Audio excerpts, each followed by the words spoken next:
Eux, ils marchent par la foi et non par la vue. Mais moi, je vous conseille vivement de marcher par la connaissance scientifique et historique, notamment celle de nos ancêtres kémites, par les cinq sens et par l'intelligence. Abou Apia.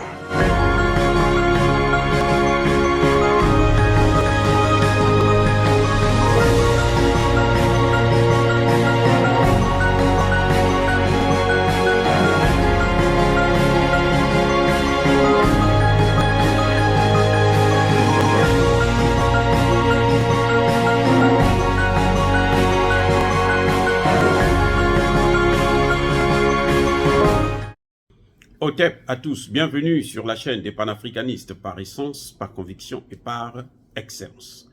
Celle des citoyens kémites par nécessité et obligation de combat. Nous sommes une chaîne qui n'est guidée que par nos ancêtres et rien que par les ancêtres qui appartiennent à l'égrégore du monde noir. Par conséquent, nous ne croyons en aucun Dieu venu de l'étranger. Toutefois, cette vidéo n'est aucunement destinée à inciter à la haine ou à la violence, car nous menons un combat qui est d'abord et avant tout spirituel, intellectuel et démocratique. Ensuite, il est politique, géopolitique et géostratégique. Contre l'impérialisme, le colonialisme, le néocolonialisme et l'endocoloniat, qui sont tous qualifiés de crimes contre l'humanité. Nous menons ce combat sur la base du principe fondamental que nous avons hérité de nos ancêtres kémites, qui est celui de la Mahat, c'est-à-dire solidarité, vérité et justice.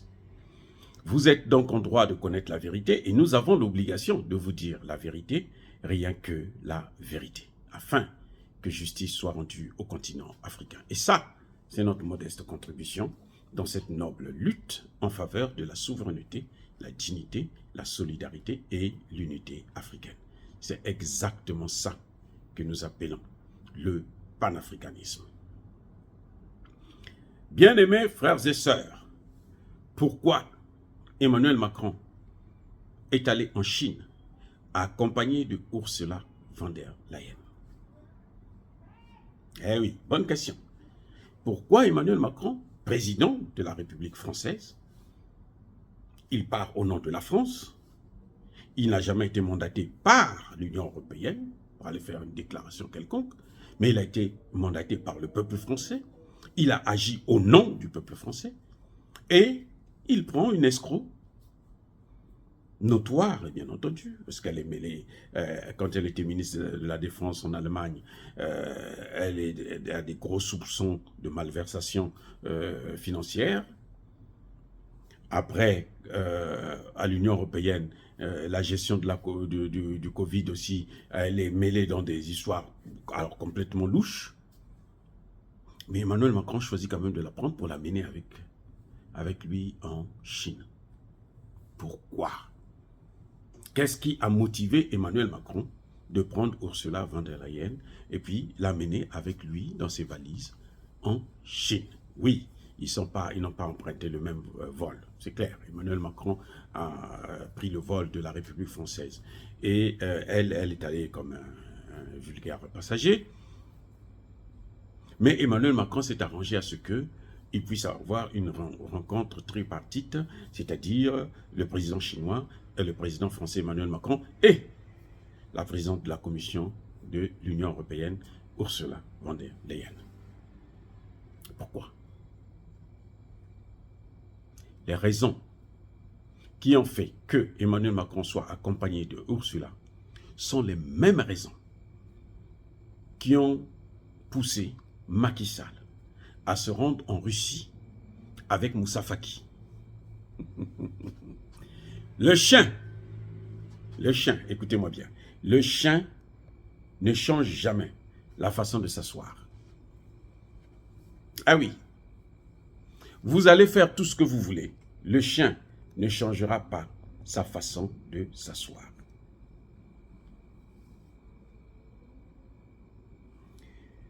Emmanuel Macron est allé en Chine avec Ursula von der Leyen. Macky Sall est allé en Russie. Vous vous souvenez, pour aller négocier le blé en Russie, en faveur, soi-disant, de l'Afrique. Mais il n'avait pas été mandaté par les présidents africains. Oui, il est le président de l'Union africaine. C'est la seule différence avec Emmanuel Macron, qui n'est pas le président de l'Union européenne. Mais il est allé avec le président de la Commission de l'Union africaine, c'est-à-dire le secrétaire des chefs d'État africains. Et pourquoi? C'est ça qu'on appelle le manque de confiance. Les États-Unis ne font pas confiance en Emmanuel Macron. Les Européens n'ont plus confiance en Emmanuel Macron. Et l'Union européenne, qui avait mandaté Macky Sall, n'ont pas confiance en Macky Sall. Eh oui. Vous savez, lorsque les mêmes Européens ont envoyé l'autre rigolo de la Guinée-Bissau, Embalo Sissoko, en Russie aussi, ils ne l'ont pas envoyé accompagné du président de la commission de la CEDEAO. Il est allé seul. Mais Macky Sall, vous savez que depuis un certain temps, Macky Sall est en train de vaciller entre le bloc de l'Est et le bloc de l'Ouest. Il vacille. Il est en train de se chercher. Donc, on s'est dit, si on l'envoie seul, il peut traiter de certaines choses avec la Russie que nous ne maîtrisons pas, que nous n'allons pas connaître. On met derrière lui, à côté de lui, dans ses valises, un espion qui a pour nom Moussa Faki. Moussa Faki, c'est l'homme des Occidentaux. C'est-à-dire que tout ce que les Occidentaux font, lui demandent de faire, là, il doit le faire. Parce que Moussa Faki s'attend à ce que les Occidentaux puissent faire de lui le prochain président du Tchad. Je répète. C'est même pour ça que les Occidentaux ont laissé faire. Idriss Déby, Kaka, renouveler son mandat de transition. C'est pour ça. Pour donner plus de temps. Le temps que Moussa Faki puisse terminer son mandat à l'Union africaine.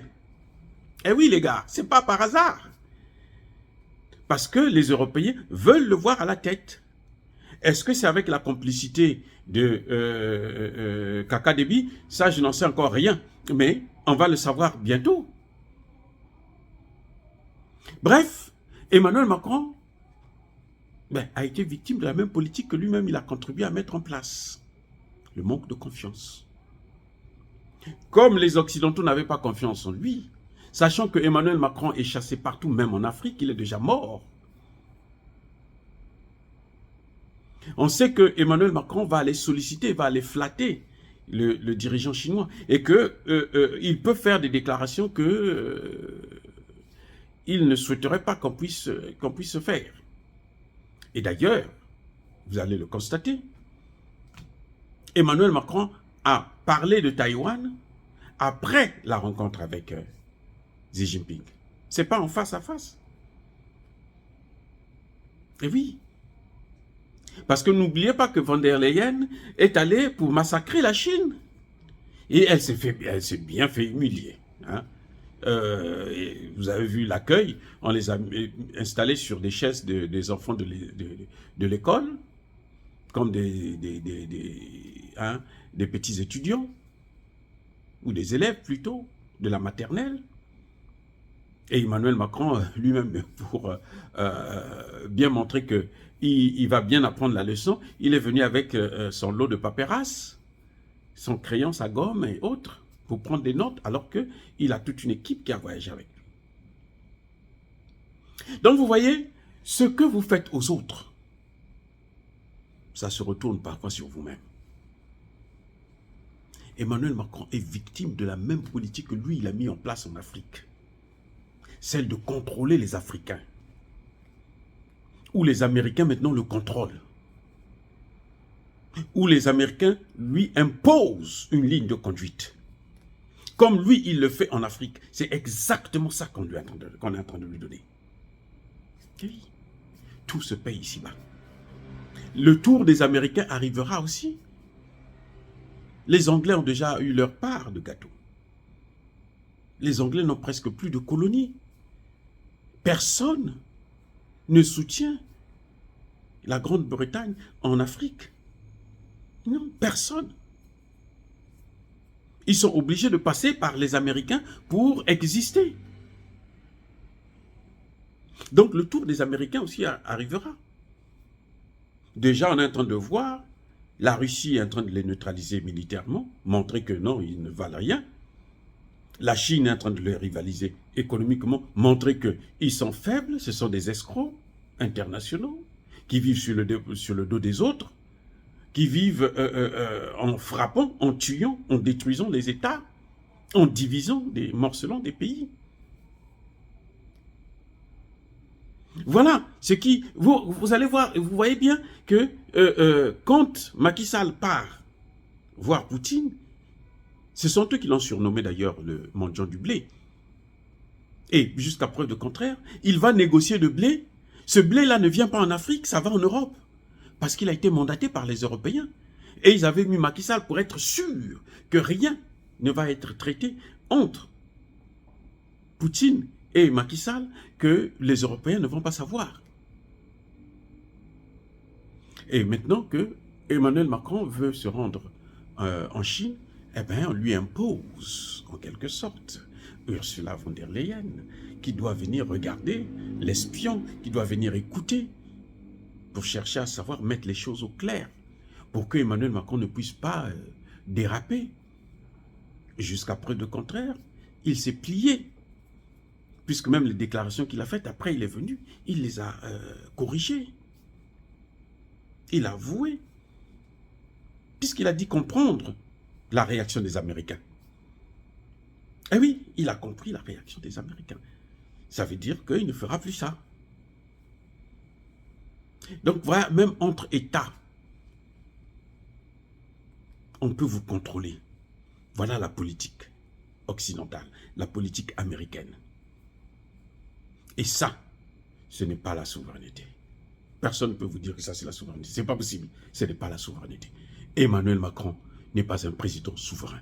De la même façon que lui, il prive les États africains de leur souveraineté, lui aussi on est en train de lui priver de sa souveraineté.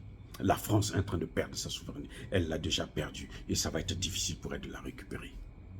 Parce que la Chine ne fera pas cadeau à la France. Croyez-moi, la Chine ne va pas aider la France, qui demain va encore rivaliser avec elle. Les Chinois le savent très bien. Ils ont tellement souffert pour qu'ils puissent retomber encore à travers un petit pays, un nain géopolitique, un pays qui est aujourd'hui parmi les pays les plus endettés au monde. Emmanuel Macron, là, le pays là, il est parmi les plus endettés au monde. Oh, bien-aimés frères et sœurs, dire cela, c'est inciter à la haine ou à la violence. Non. Je persiste et je signe, soyez bénis, abondamment bénis par le Dieu des Kémites. Mais que tous ceux qui persécutent le continent africain le pillent et le déstabilisent, qu'ils soient noirs, blancs, arabes, chinois, indiens, qui que ce soit, qu'ils soient maudits, punis, foudroyés, neutralisés, effacés par le Dieu des Kémites et par nos ancêtres angélisés. Vive l'Afrique éternelle, j'ai dit et j'assume.